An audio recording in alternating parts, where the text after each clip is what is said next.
Good evening everyone అండి. Hi sir, thanks for coming JD గారు. మీరు అలాగే ఉన్నారు అప్పటి నుంచి, చిన్నప్పటి నుంచి చూస్తున్నాం అలాగే. Thanks for coming and same అదే డైలాగ్ ఎక్స్పెక్ట్ చేశాను. జయంత్ గారు చాలా థ్యాంక్స్ అండి. అది గారు congrats, what a comeback, lovely comeback అండి.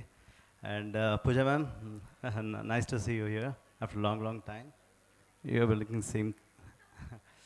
సో ఫస్ట్ ఆఫ్ ఆల్ తొందరగా ఫినిష్ చేస్తాను, సో పెద్దవాళ్ళు మాట్లాడేది ఉంది. సో నేను ఇక్కడ ఉండడానికి కారణం, మళ్ళీ ఈ సినిమాలో ఉండడానికి కారణం సంపత్ గారు. ఆయన ఫస్ట్ ఫిలింలో హీరో నేనే, సెకండ్ ఫిలింలో విలన్ చేశారు. మరి ఐ డోంట్ నో.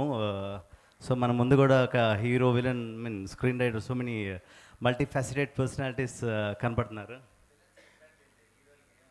సార్ మిమ్మల్ని ఫాలో అవుతున్నాను సార్. కొంచెం గడ్డం పెంచారంటే కొంచెం మీ చుట్టుపక్కల కనపడతాను నేను కూడా. సో ఈ cinema, so the hero of the day మా Chandra, wonderful performance Chandra, as it is. So ఈ సినిమానికి చాలా పెద్ద హిట్ రావాలి. మేఘ్నా, వెల్కమ్ టు టాలీవుడ్. సో మా అందరికి మంచి పేరు రావాలి. అండ్ ధ్రువన్, అందరికి తెలిసిందే, wonderful music. So thanks lot everyone. Thanks Sampath గారు, థ్యాంక్స్ వెంకీ గారు, చిన్ని గారు, చందు గారు. Bye. Thank you so much. Thank you. Thank you, Arjun.